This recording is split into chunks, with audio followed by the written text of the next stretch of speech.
الحمد لله رب العالمين والصلاة والسلام على أشرف الأنبياء والمرسلين وعلى آله وصحبه أجمعين ثم أما بعد. Once again, Assalamu alaikum wa rahmatullahi wa barakatuh. Okay, let's speed this up. We finished some discussion on Alhamdulillah. Now we have to talk a little bit about Rabbil Alameen. And the first thing I'd like to share with you is, I am reminding you that Allah is introducing Himself to us in this surah.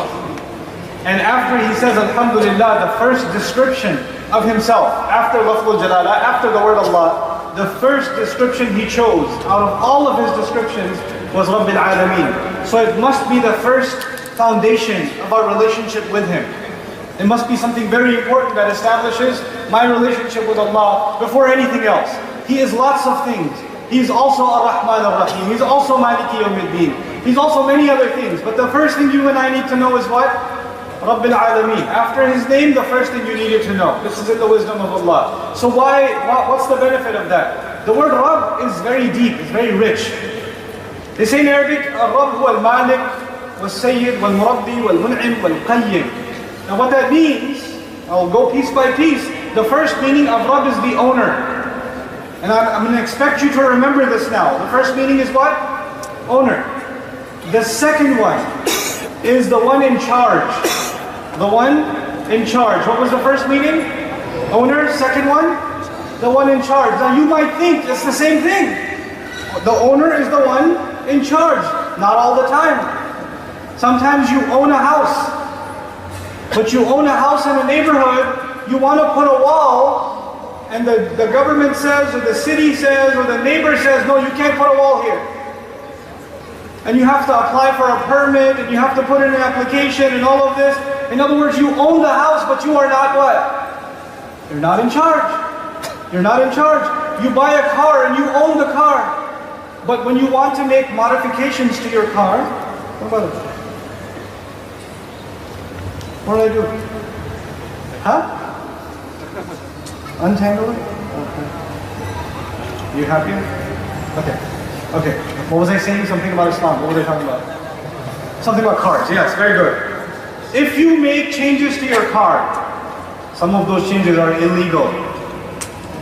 So you own it, but you're still not completely what? In charge. The first meaning of Rabb is the one who owns something. Also someone who is in charge. This is a Sayyid. Wal-Murabbi. The third meaning of Rabb is someone who grows something. Like when you grow a plant, or when you raise children, you're a Murabbi. Someone who allows something to grow and takes care of it. So that's the third meaning. You can even call it the caretaker. It's easy to remember. So the owner, and the one in charge, and the caretaker. Three meanings so far. Then Al-Mun'im, the one who gives gifts. The one who gives gifts. So let's go from the beginning. What was number one? Owner. Number two, the one in charge. Number three, caretaker. And the fourth, the one who gives gifts. And Al-Qayyim, you can call it the maintainer. And I'll explain that last, the maintainer part. Let's go to the beginning. Allah owns you and me. Allah owns you and me. And I think all of us understand the concept of ownership. You own a pen, you own a laptop, you own a phone. You own a car, you own these things. When you own something, sometimes you don't have full authority, but Allah actually has full authority. Now when you own something, is it guaranteed that you will take care of it? When you and I own something, do we always take care of it? Do you take care of all of your clothes, all of your shoes, all of your technology?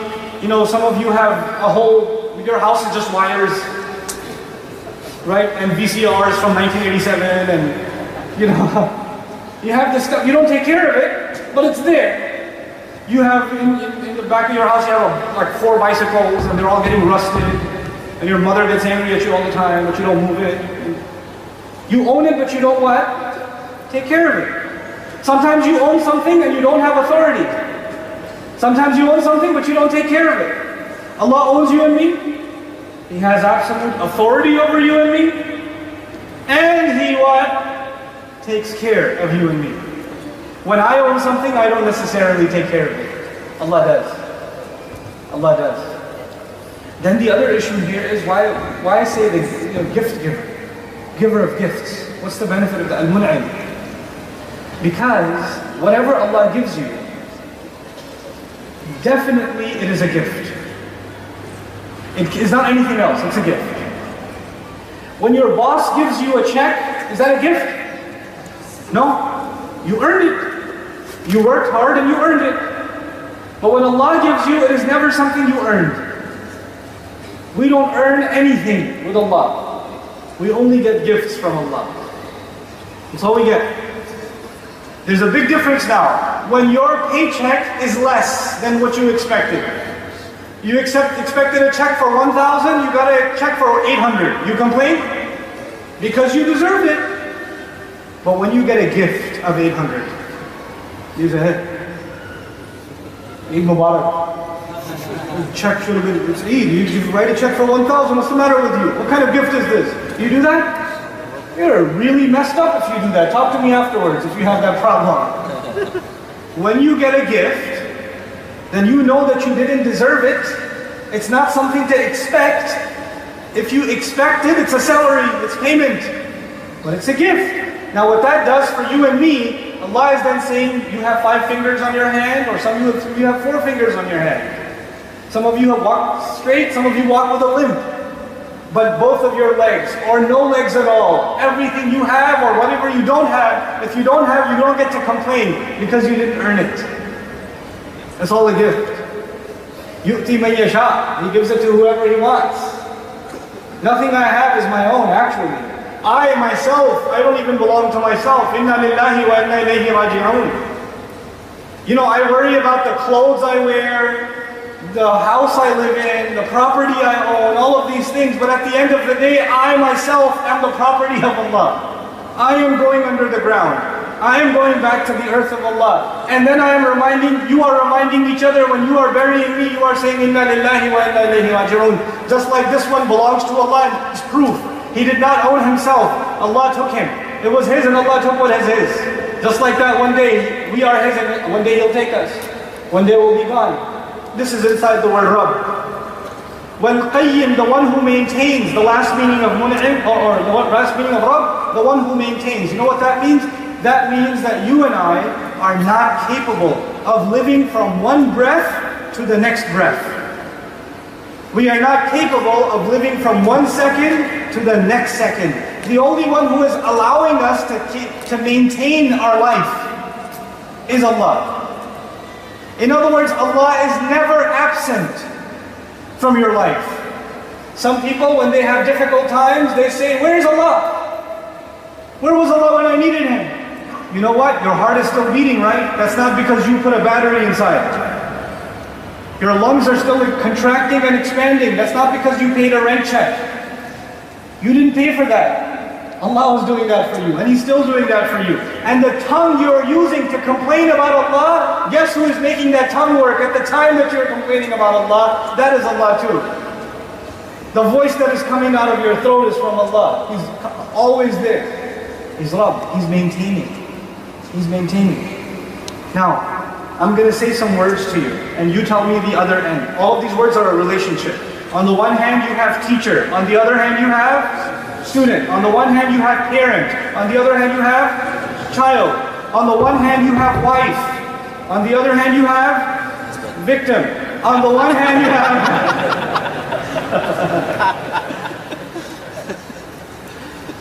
So in all of these, there is one side is this, the other side is that. One side is this, the other side is that. You understand? These are relationships.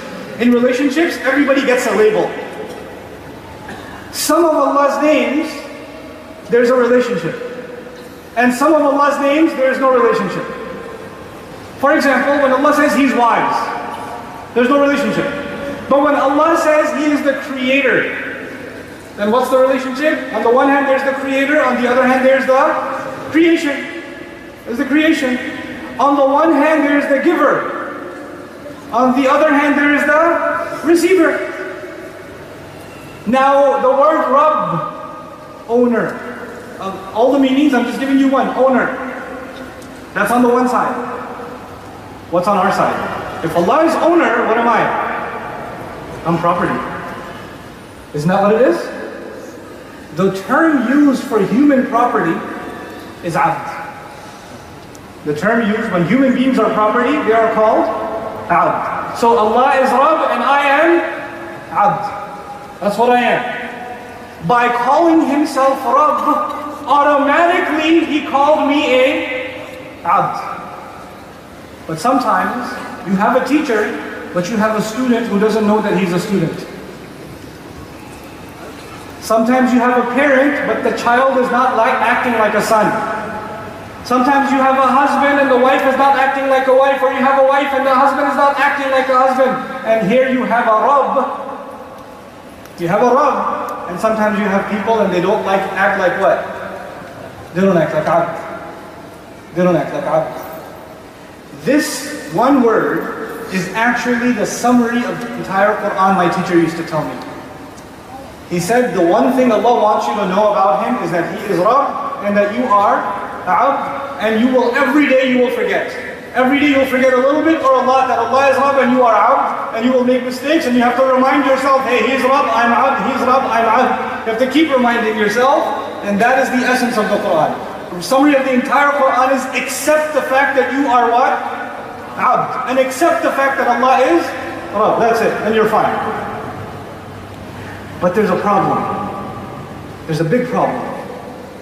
You know, in the United States, when I teach the same course, I used to teach it a long time ago. When I talk about Abd, how do I translate Abd? Slave. And in America, we used to have slavery a couple of centuries ago. So somebody said to me, I don't like slavery. Slavery's bad. Slavery means you put people in chains.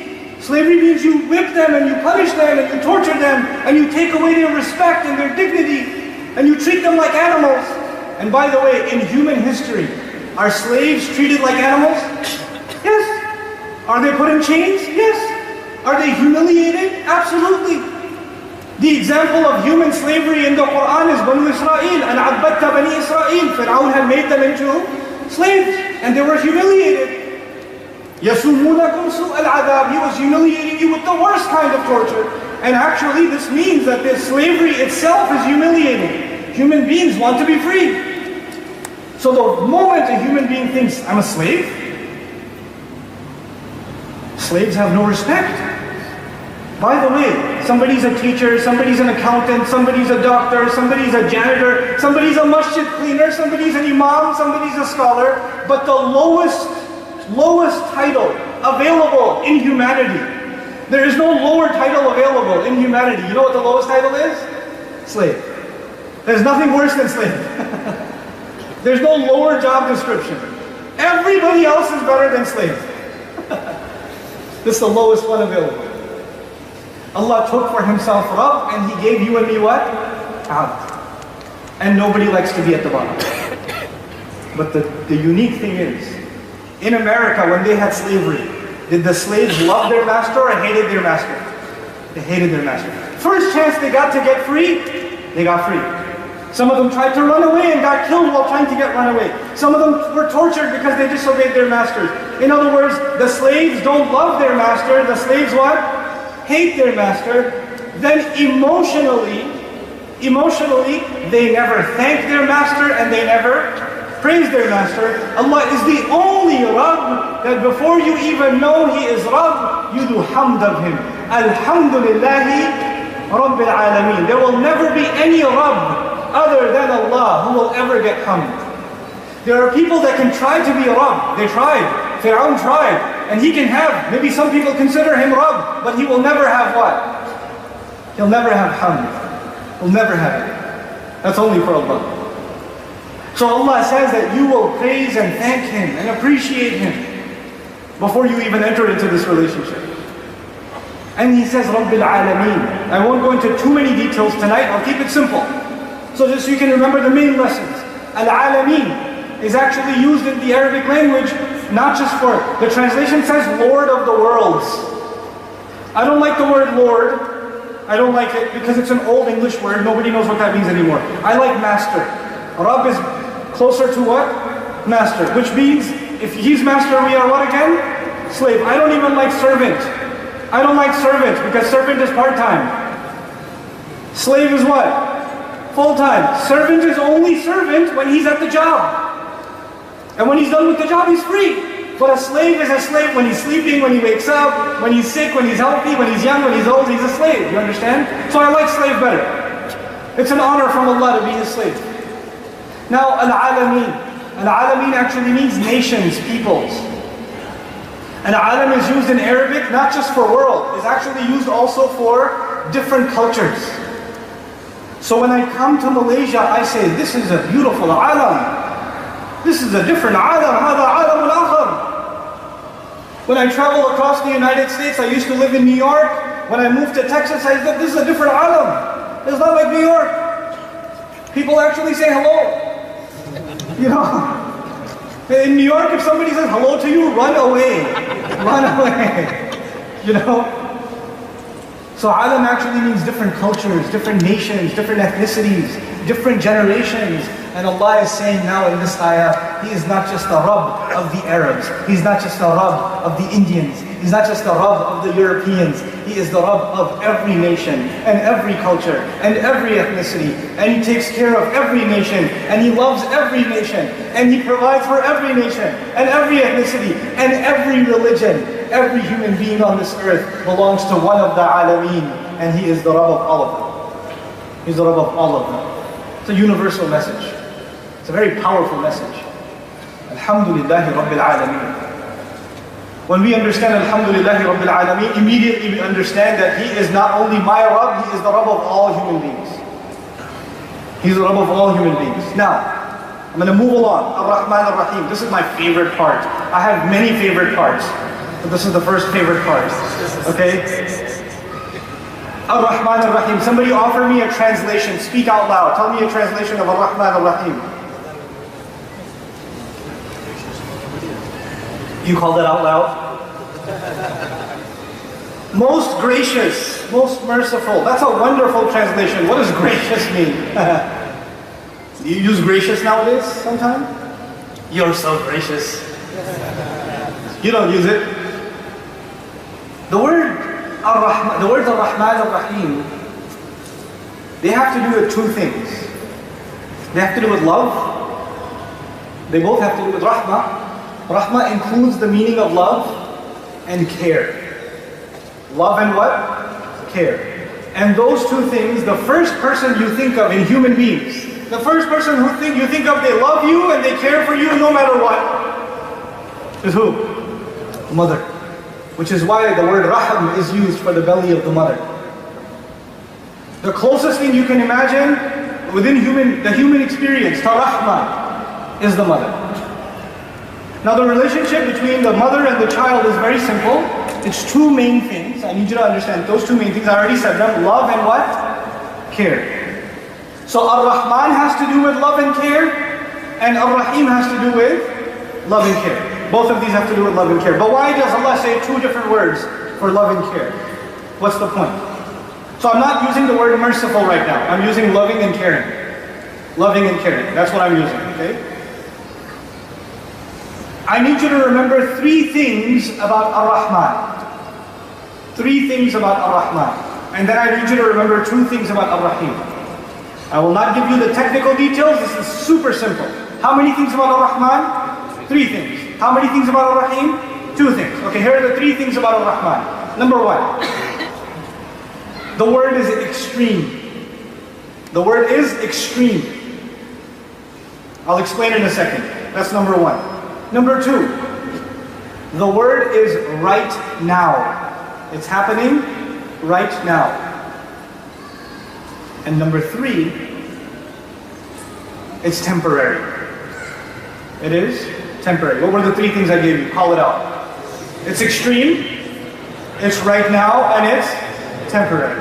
Let me explain what that means. That means Allah is not just saying that He's loving and caring when He says Ar-Rahman. He's saying He's extremely loving and extremely caring. That's number one meaning. Number two meaning. What was the second one after extreme? Allah is not saying that He is loving and caring eventually. Loving and caring in a month. Loving and caring later on. When is He loving and caring? Right now. Meaning Allah is giving you His love and He's giving you His care right now. It's happening as we speak. What was the third? That's the scary one. Oh. See, a word Ar-Rahman is a pattern. As it wasn't in the Arabic language, you say fa'lan. So you say atshan and jaw'an and ghadban. You say different words that sound like Rahman, and all of them are temporary. Ghadban means angry. Angry is all the time or temporary? Temporary. Some sisters say, you don't know my husband. He's all permanent. But what about atshan, thirsty? Is that permanent or temporary?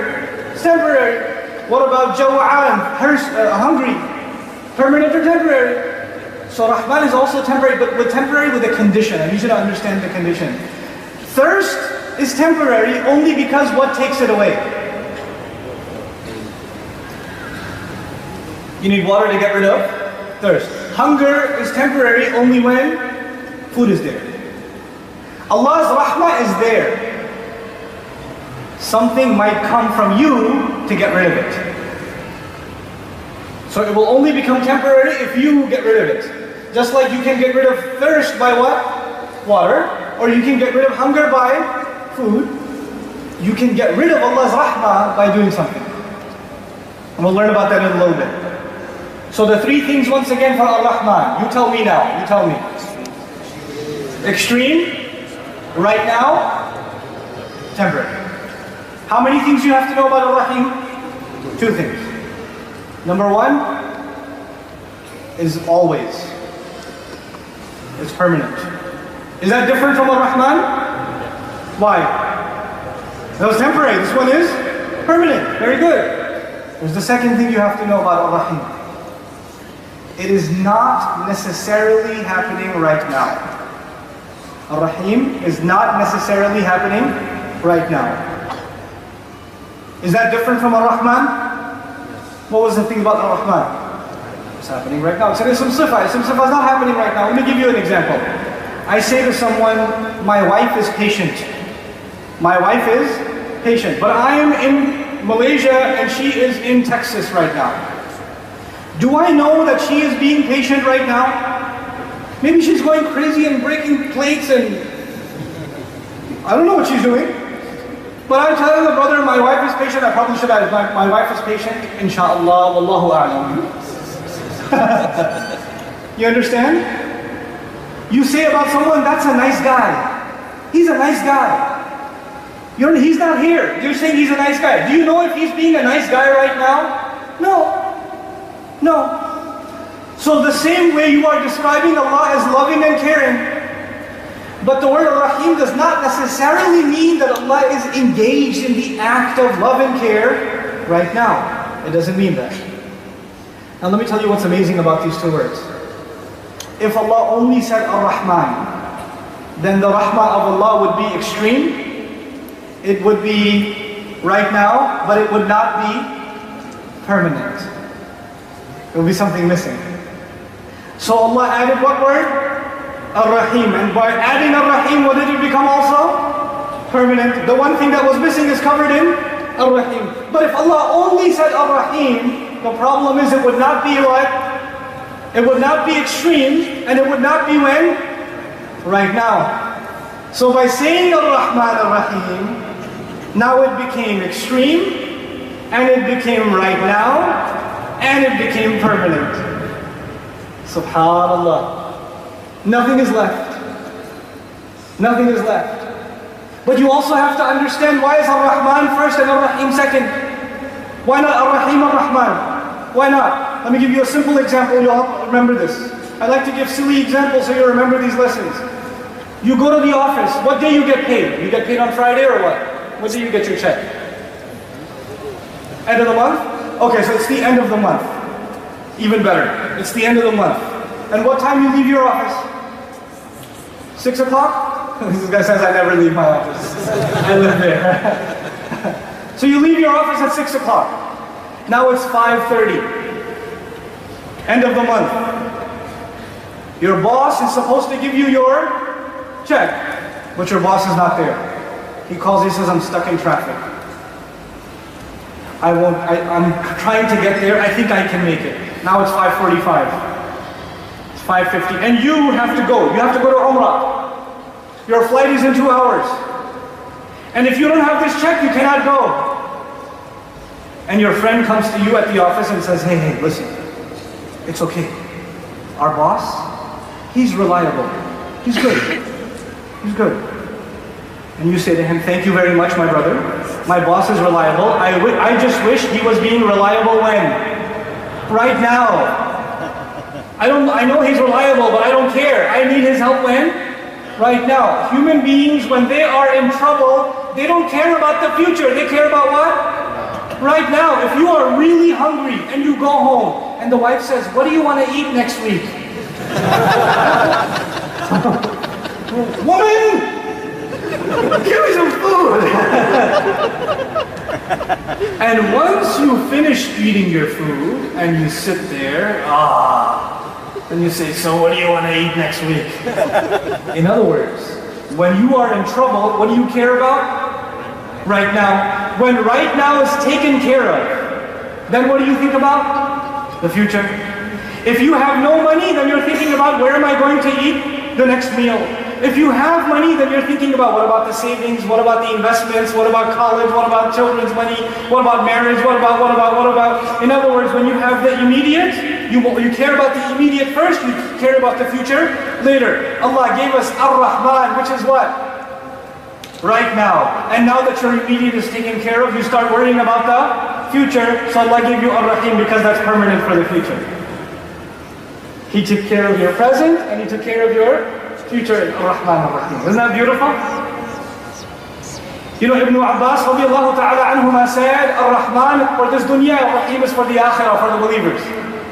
Which is amazing, because this dunya is temporary, just like the word Ar-Rahman is what? Temporary. And Ar-Rahim is permanent, just like the akhirah is what? Permanent. It takes me 30 minutes to explain that to you. Ibn Abbas says it in one line.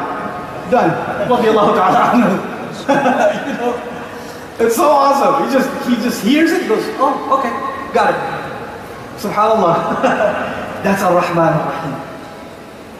But you know, now I take you to Maliki JEUMID-DIN. Thank you so much. When I take you to Maliki JEUMID-DIN, I want to tell you a story. I used to teach kindergarten. Worst job in the world, teaching kindergarten. These children, and I used to teach at a school, all the teachers were very strict with the kids. So when I went in as a teacher, I said, I'm not going to be strict. I'm going to tell these children stories. I'm going to play with them. I'm going to do tricks for them. I'm going to stand on the table. I'm going to stand upside down on my hands. They're going to love me. And the teachers who have experience, they looked at me and said, have fun. So the first day I go in and say, okay boys and girls, we're going to have a lot of fun today. And I tell them stories and I tell them jokes and the kids are loving it. When the class came to an end, they all said, oh. The next day I walk into class, the kids, and I thought, this is amazing. So 3 days we did no work. 3 days, first 3 days we did no work. Fourth day I come into class and I say, okay kids, open up the book. Did the children open up the book? No. Hey, tell another story. Hey, stand on the table again. No kids, it's time to open up the book. No! Tell a story. Do it. And I still remember, because I have told the story many times, but it still haunts me. There was one child, he was in the back of the class, and he was writing his name on the wall. And he was looking at me.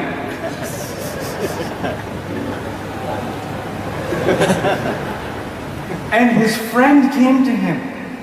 And he said, hey, he's looking at you. The teacher sees you. He said, yeah, but he's a nice guy.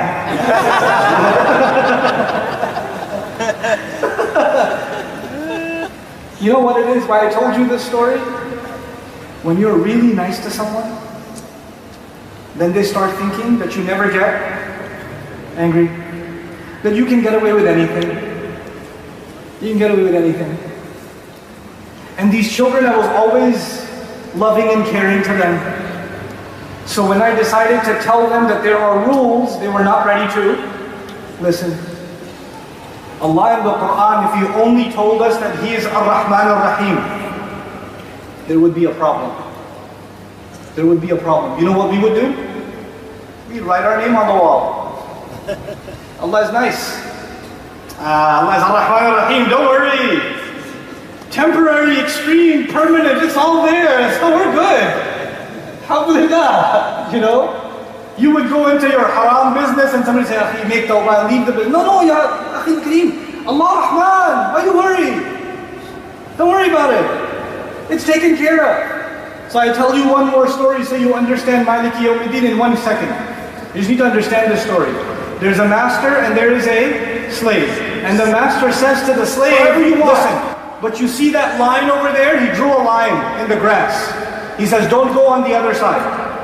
But you can do whatever you want. Inside, you can do whatever you want. So the slave is playing around, not doing any work. He goes close to the line and he sees the master sitting there. And the master doesn't say anything. The master doesn't say, hey, hey, get away from the line. He doesn't say anything. So the slave goes close to the line and he falls. And he falls on the other side. And immediately, where does the slave look? He looks at the master, hey. And the master says nothing, he's just sitting there. So he gets up and he quickly comes on the other side. He says, sorry. And the master doesn't say anything. And he goes on. The next day, he pretends to fall. And he still checks if he got in trouble. He didn't get in trouble. The next day, he doesn't pretend to fall. He puts one foot on this side, one foot on this side. The master still doesn't say anything. The next day, he's got both feet on the other side. The next day after that, he's always on the other side. He's never on this side. A couple of years go by. Then the master calls him one day and says, hey, remember a few years ago, I told you don't go on the other side of that line? You remember that? He goes, yeah, I remember. Pretty funny. And he says, well, I recorded how many times you went on the other side. And I've decided to punish you for all of those at once. So I'm going to punish you for each of those immediately right now. I'm not talking about a master and a slave. I'm talking about Allah and you and me. Allah is Ar-Rahman Ar-Rahim, but He is also what? Maliki JEUMID-DIN. Watch it. Watch it. Immediately He said Deen. And we don't have enough time to cover Maliki and Yawm. I just want to tell you some things about Ad-Din. Ad-Din comes from Dain, which is exact loan payment. And what you owe someone and what they owe you. In other words, I will take exact calculations from you on Yawm-ud-Din. And it's powerful because on the Day of Judgment, we know that our record, our book will be shown. And it has everything. لا يغادر صغيرة ولا كبيرة إلا أحصاها. It leaves nothing big, nothing small. Everything is in there. Except the beauty of it is, there are either people who Allah will go easy on, Allah calls that hisaban yasira, and there are people Allah goes, is tough on them. So understand this and I'll let you go for your next break. Here's how it works. You know, after 9/11 in the United States, when we travel, there's a lot of extra security on the airport. You have to take your shoes off, you have to take your belt off, you have to go through the scanner, do this, you know, special Muslim treatment, all of it, right? So when I used to first travel, I used to get stopped every time. Obviously, for, you know why. I used to get stopped and check extra special security every time.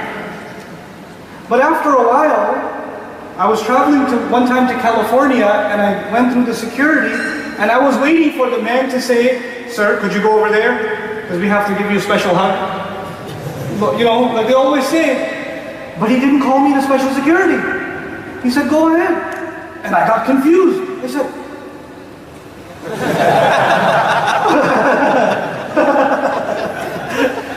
like, how confused? So immediately the thought came in my head, this is actually a kind of hisab al-yasira. Easy hisab. On the Day of Judgment, we get what in our hand? A book. Some people get a book in their right hand and some people get a book in their left hand. Now this book has what in it? Everything you did. Everything you did, everything you said, from beginning to end. Now, a lot of those things are good and many of those things are not so good. So when you go in front of your teacher in school, when you go in front of your teacher with your exam, and you hand the teacher the exam, sometimes the teacher takes the exam and he puts it in his desk. Sometimes the teacher decides to correct the exam in front of you. You ever see that? And you're just standing right there and the pen goes close to the paper and you go like this. Oh, it's a check. And he goes again and it's an X and I go, oh. You know? So you hand the book over to the angel, and he's going to start going through the record. What's happening to you? You're nervous or no? You're scared, because it's your book. It's being handed to you. This is JEUMID-DIN. Everything will be calculated. But for some people, Allah says, فَمَنْ أَمَّا مَنْ أُوتِيَ كِتَابَهُ بِيَمِينِهِ فَسَوْفَ يُحَاسَبُ حِسَابًا يَسِيرًا. You'll be given an easy account. Some people, Allah will say, or the angel will say, sir, and you'll open up, hey, please check page 57, there's Hajj on there. Please look at that one. I think I got some Laylatul Qadr one time. Can you check that one, please? You know when you show your teacher the best part of your homework? But the angel might say to you, حِسَابًا يَسِيرًا. Thank you, sir, we know, you don't have to show, you can go. It's okay. It's okay. And you're like, really? It's okay? I can go? In other words, you don't get checked for every line. The angel just says, it's okay, sir, we understand. You're good.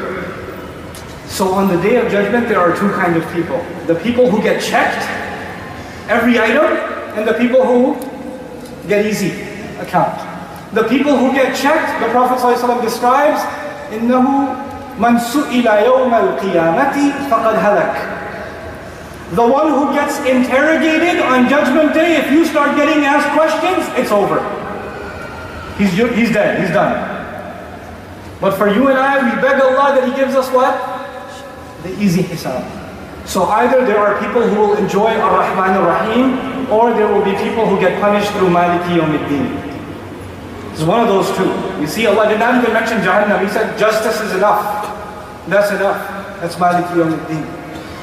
In these three ayat, Alhamdulillahi Rabbil Alameen, ER-RRAHMAN ER-RRAHIM, MALIKI JEUMID-DIN, is a comprehensive introduction to who Allah is. If somebody asked you who is Allah, these three ayat are enough. Yeah, this is who Allah is. That's enough. That's all you need to know. Allah has given us the most beautiful introduction to Himself in these three ayat. So in our next, after 5-minute session, inshallah, I'm going to share with you how the surah proceeds from here, after Allah introduces Himself to us. Let's take a good solid 5-minute break and make some new friends and new enemies.